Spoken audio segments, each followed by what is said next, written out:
Hi there, Year 12. This podcast is going to be about how to write your exploration notes, in particular your Romeo and Juliet notes. But in reality, this could apply to any of the texts we study for Unit 1. The texts we're doing this year are Romeo and Juliet and A Doll's House. And for both of those, you've got to create a set of notes which last about 1,500 words each. So in total, that's 3,000 words for the two texts. And the set of notes need to explore and reflect on your practical work, what you've learnt from the 5 different workshops, and how you would then use those to produce your own play. Remember, the focus of Unit 1 is all about exploring different texts and different genres and different practitioners. Then you go on to Unit 2 to use those skills to produce a piece of theatre which is directed. So, let's just look at the kind of things that the examiner is looking for from you in terms of the assessment criteria. The set of exploration notes needs to demonstrate your knowledge and understanding of the text through your practical work.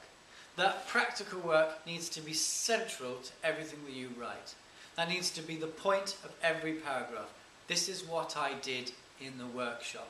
And it needs to be much more specific than just describing the actions that you did. You need to use keywords, specific language to be able to explain and detail what you did in those lessons. I'll talk about that in a bit more detail later. The examiner gets given a record of work, everything that you've studied for Unit 1. They also get a copy of one of the workshops that you did. So the examiner knows, before they read your work, what you did as a class. So first of all, you don't need to tell the examiner what you did as a class, you just need to talk about what you did. But equally, you also need to be accurate about what you did in the lessons. The examiner will already know, so we'll be looking to make sure that you write really accurately. As well as that, you need to be able to balance the detail with concise. It's a really short piece of work, and you've got a lot to write about. So you need to make sure that you are really specific, you are really detailed, yet you are also really concise. The really top band work is also really analytical. Self-reflective, I think is a better word. Really looking at you, for you to write about what you did in the workshops, and to really pull that apart in terms of how you've understood the play, how it's helped you understand the different facets of the play, the characters, their motivations, the context of the play, whatever, and really analyse what you've learned. And finally, it needs to be well researched. The examiner wants to see a thoroughly well-rounded piece of work. So let's just have a look at the assessment criteria for a moment. As you can see, the top band, 17 to 20, you've got exploration notes showing outstanding knowledge and understanding of the practitioners. And this is the key bit up here, this bit, embedded.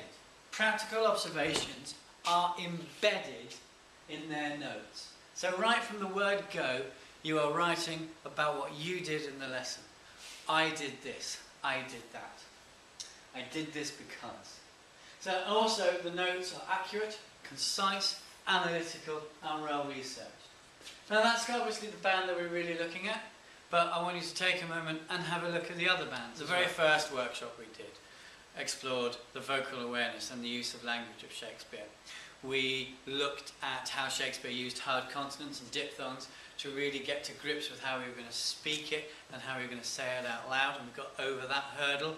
We translated it into modern day English. We looked at the meaning behind the words and what the characters were really trying to say and the motivations behind what they were saying. We looked at how we would convey that through non-verbal communication, through ourselves and our bodies and our body language and facial expressions and eye contact. And then we retranslated that back into Shakespeare, using the same movements and the same stage positions and eye contact that we did before to really home in on creating a really sound performance of Shakespearean language. And all of that covers these 3 areas of use of language, non-verbal communication and vocal awareness. So the first thing I want you to do for that section is to describe what you did in that session. All right? Really go right into the heart of the matter and talk about what you specifically did. Not what we did as a group, but word it from I. I did this, I did that. And as you're doing so, make sure that you're answering these questions, that you're reflecting on what you learnt by doing these activities and what you were going to do with that knowledge once you've got it. So think about how translating the words into modern day English and transferring them back into Shakespearean really helped you understand what Shakespeare was trying to say and how he was going to communicate that to the audience. Think about the non-verbal communication, how understanding that language really helped you express those feelings, express those ideas in your body language, in your facial expressions, in your gestures. And think about how we were able to use that understanding of how Shakespeare wanted the language to be presented through the use of voice, changing your tone of voice, putting different emphasis on different places. Always refer to what you did in the lesson and what you did in that performance and what you learned from it. That lesson was really good in the fact that at the beginning we felt really, really rubbish about performing Shakespeare. And at the end, we all performed some Shakespeare. And so therefore we can really talk about how we've developed our understanding of Shakespeare and Romeo and Juliet. The next lesson we did was all about characterisation. And we did a lot of work exploring Lord Capulet, Friar, Juliet, Romeo. We looked at their motivations, and we then did another workshop about conflict, using stage combat, learning about the different conflicts that the characters have between each other. So again, I want you to describe all of what you did in those two workshops. At the same time as doing that, I want you to reflect on it, on what you've learnt again. So this time in particular about the character. What have you learned about Romeo from doing that workshop that has helped you perform that character? Remember, that's what it's all about. It's about your practical work. So it's got to be what we did in the lesson, what you've learnt in that lesson, how you've used that knowledge to perform Romeo since. And we've all done it and we've all performed it, so there's nothing to worry about. We've got the knowledge there. Social, cultural, historical and political contexts. Now we did a lot of research on that, and that research has then been feeding into our workshops in the 5 workshops we've done since. For that section, look back through your notes. Think about, firstly, why do you think Shakespeare wrote the play in the first place? What was his, as a playwright, motivation for writing it? And then I want you to think about this political situation at the time, and what evidence we have to suggest that influenced his writing. I want you to think about, again, the cultural and social situation of the time, alright? And again, about the historical elements. What was going on at the time to influence his performance? But here's the most important bit then. I want you to then link that to how you would think it would be performed today and is relevant to the audience of today. And as you do that, link back to our practical work.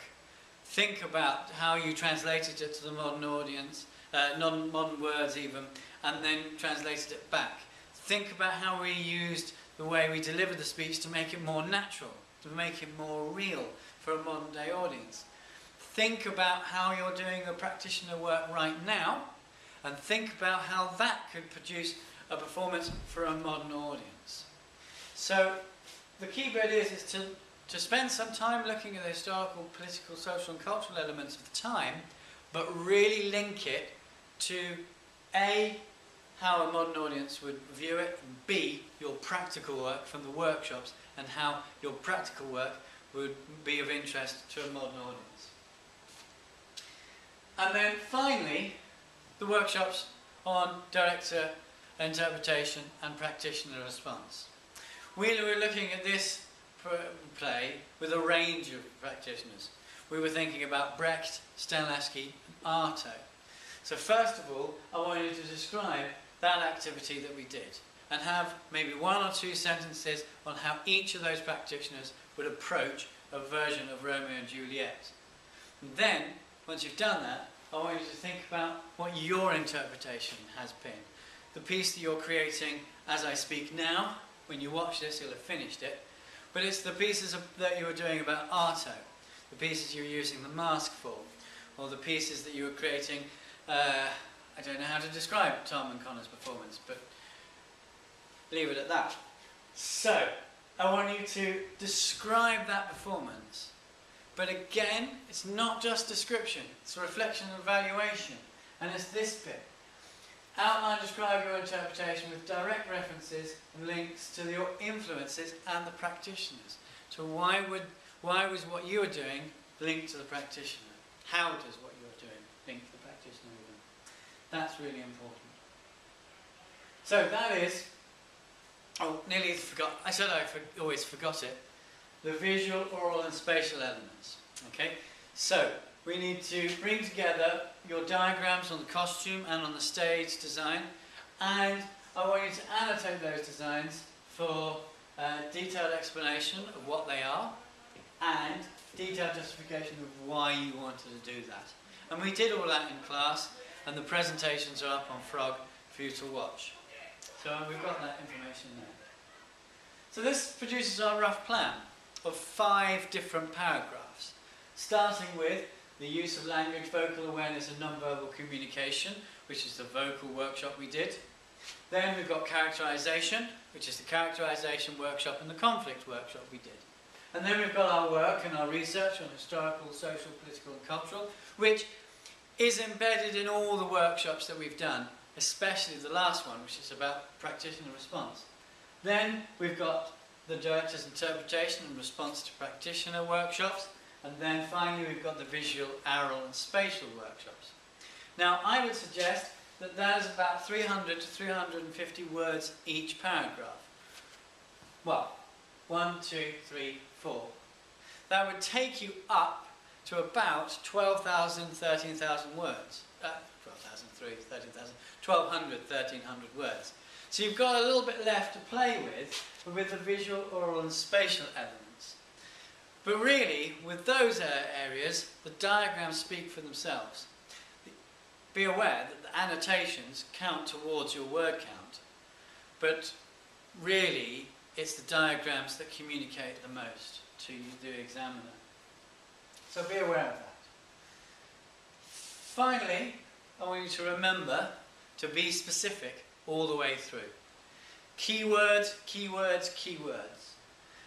The examiner does not want to hear what you did as a class, doesn't want to know what the class did, don't really want a detailed description of what you've done.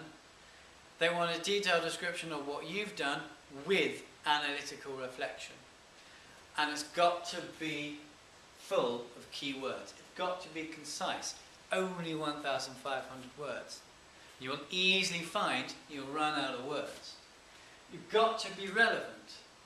Cut out anything that isn't relevant. Any waffle. Even cutting down words, it is, make it its. It all counts towards your word count. Refer to practical work all the time. If we work on the idea that's point, evidence, explain, the point is what you did. I did this to explore this character. For example, it's always what you did. Be analytical and reflective. I've talked about that several times.